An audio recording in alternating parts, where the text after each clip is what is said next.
अरे बिंदु, आज घर में बहुत काम है। आज तुझे स्कूल जाने की जरूरत नहीं है। लेकिन दादी, आज तो स्कूल में मेरा टेस्ट है। अरे एक दिन स्कूल नहीं जाएगी तो ऐसी कौन सी तेरी कलेक्टर की पढ़ाई छूट जाएगी। वैसे भी मैं देख रही हूँ आजकल तो बड़ी ढीठ हो गई है।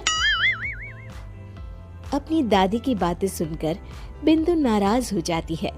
तभी उसकी माँ कहती है, अरे बिंदु, इतनी छोटी बात पे मुंह फुलाने की क्या जरूरत है। दादी बिल्कुल सही कह रही हैं। लड़कियों को तो घर के काम काज सीखना चाहिए।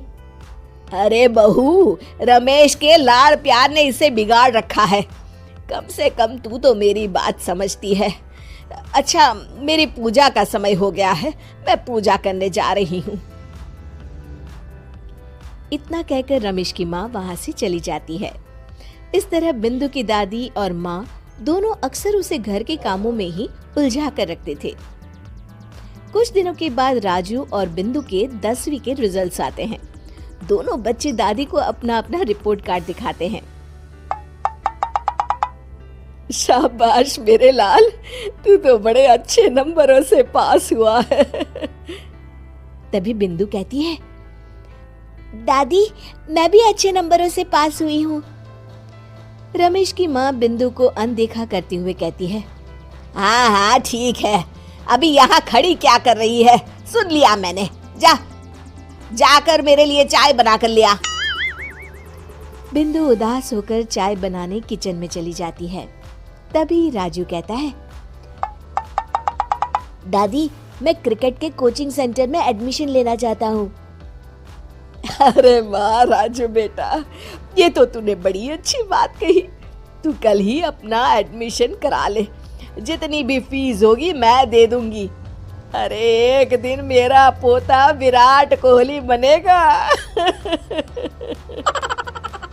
इस तरह अक्सर रमेश की माँ अपनी पोती बिंदु के साथ दुर्व्यवहार करती थी। कुछ दिनों के बाद रमेश की माँ और उसकी पत्नी दोनों सास बहू मिलकर राजू का एडमिशन अच्छे स्कूल में करवा देते हैं, लेकिन बिंदु का एडमिशन नहीं करवाते।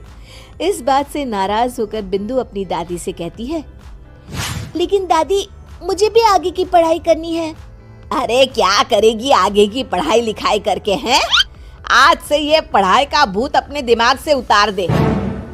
इतना कहकर रमेश की माँ वहाँ से चली जाती है। उस दिन के बाद से बिंदु की पढ़ाई हमेशा के लिए छूट जाती है और उसकी दादी उससे घर के सारे काम करवाना शुरू कर देती है। इस तरह उसका सारा दिन घर के कामों में ही बीत जाता था। कुछ दिन बीत जाते हैं और एक दिन रमेश छुट्टियों पर घर आता है।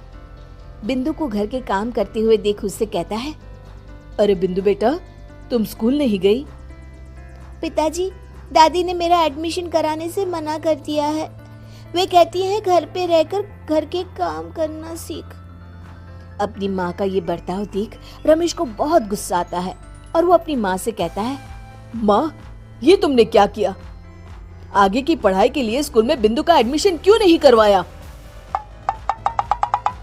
अरे बेटा, लड़की जात है, ज्यादा पढ़ लिख कर क्या करेगी? वैसे भी शादी के बाद तो इसे घर के ही काम करने हैं ना। तुम किस जमाने में जी रही हो माँ? अगर कल्पना चावला के घर वाले भी तुम्हारी सोच के होते तो क्या वो पूरी दुनिया में हिंदुस्तान का नाम रोशन कर पाती? इसका स्कूल छुड़वाकर तुम इसका भविष्य बर्बाद कर रही हो, लेकिन मेरे रहते ऐसा नहीं होगा।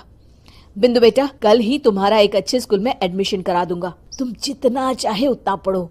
मेरे होते हुए तुम्हें किसी बात की चिंता करने की जरूरत नहीं है। अपने पिता से हौसला पाकर बिंदु खुश हो जाती है और कहती है, जी पापा, मैं खूब मन लगाकर पढ़ाई करूंगी और बड़ी होकर डॉक्टर बनूंगी। ये हुई ना बात। शाबाश मेरी बेटी। शिक्षा, लड़का हो या लड़की, हमें दोनों को आगे बढ़ने का मौका देना चाहिए।